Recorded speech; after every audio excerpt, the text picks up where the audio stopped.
हम पढ़ रहे हैं हिमालय पर्वत की नदियों की विशेषता है, ये वर्ष भर बहती रहती है। क्या होता है? वर्ष भर बहती रहती है। सेकंड ग्रेड मैथमेटिक्स एग्जाम में आया था। हिमालय पर्वतों की नदियों की विशेषता ये वर्ष भर बहती रहती है। निम्न वक्तव्यों पर विचार कर उत्तर का चयन कीजिए। हिमालय से निकलने वाली नदियाँ सतत वाहिनी होती है। क्या होती है? सतत वाहिनी। हिमालय नदियों का उद्गम स्रोत हिमानियों में स्थित है। उपरोक्त ए आर दोनों सही है। आर ए की पुष्टि करता है।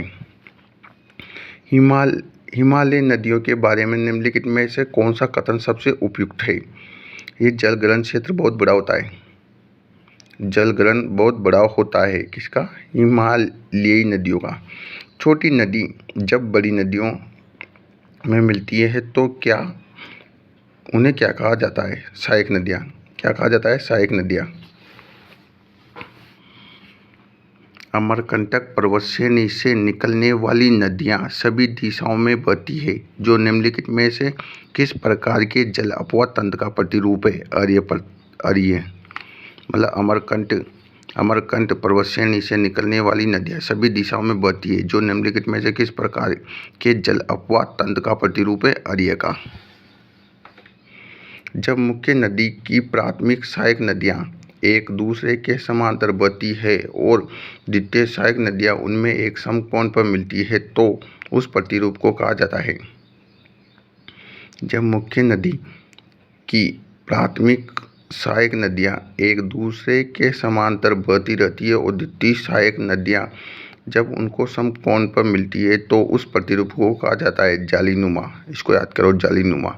जब मुख्य नदी की प्राथमिक सहायक नदियाँ एक दूसरे के समांतर बहती हो तथा द्वितीय सहायक नदियाँ उनमें समकोण पर मिलती है तो उसे प्रतिरूप को कहा जाता है जालीनुमा। जालीनुमा। कौन सा प्रतिरूप? जालीनुमा।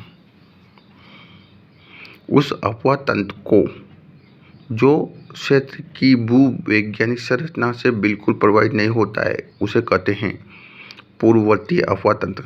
उस अपवाह तंत्र को जो क्षेत्र की भूवैज्ञानिक संरचना से बिल्कुल प्रभावित नहीं होता है उसे पूर्ववर्ती कहते हैं।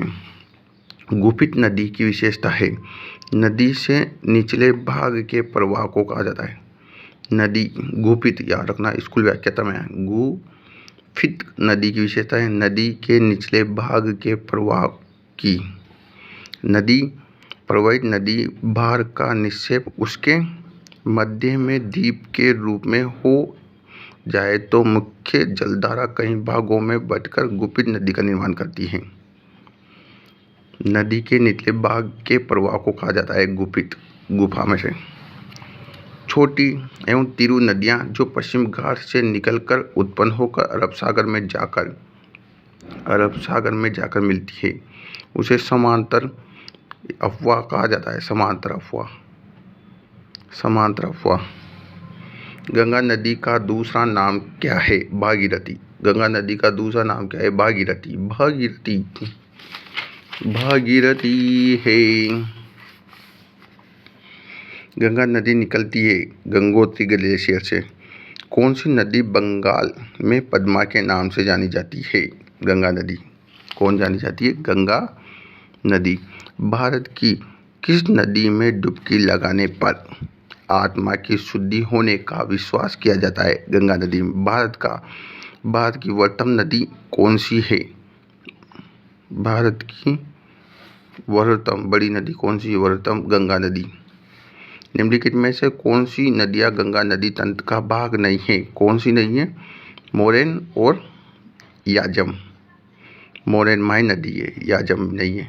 मेजे, मैनाले, मानसी है। रुद्रप्रयाग किन नदियों के संगम पर है? एक तो मंदाकिनी और अलकनंदा। मंदाकिनी और अलकनंदा के संगम पर कौन है? रुद्रप्रयाग। मंदाकिनी नदी गंगा नदी से आकर मिलती है। कहाँ पर? ये मंदाकिनी गंगा नदी में आकर रुद्रप्रयाग में मिलती है। रुद्रप्रयाग में ये मंदाकिनी और ये अलकनंदा। रुद्रप्रयाग। भागीरथी नदी गंगोत्री हिमनद से निकलती है और उत्तराखंड में देवप्रयाग में अलकनंदा से मिलती है। भागीरथी नदी आ गई इधर से इधर से अलकनंदा आ गई, दोनों मिलेगी देवप्रयाग में। कौन से प्रयाग में? तब यहाँ से गंगा नदी का नाम होगा देवप्रयाग। कर्णप्रयाग, कर्णप्रयाग अलकनंदा और पिंडार नदी, जैसे यहाँ से आएगी अलकनंदा नदी, इसे पिंडार नदी आएगी तो उसको बोलेंगे कर्णप्रयाग। कर्ण छीन लिए किसने? पिंडार ने। कोसी और कालीसिंध नदियाँ जिस अपवर तंत्र से जुड़ी है उसे कहते हैं कोसी और कालीसिंध नदियाँ। कोसी और कालीसिंध नदियाँ गंगा नदी के अपवर तंत्र से जुड़ी है।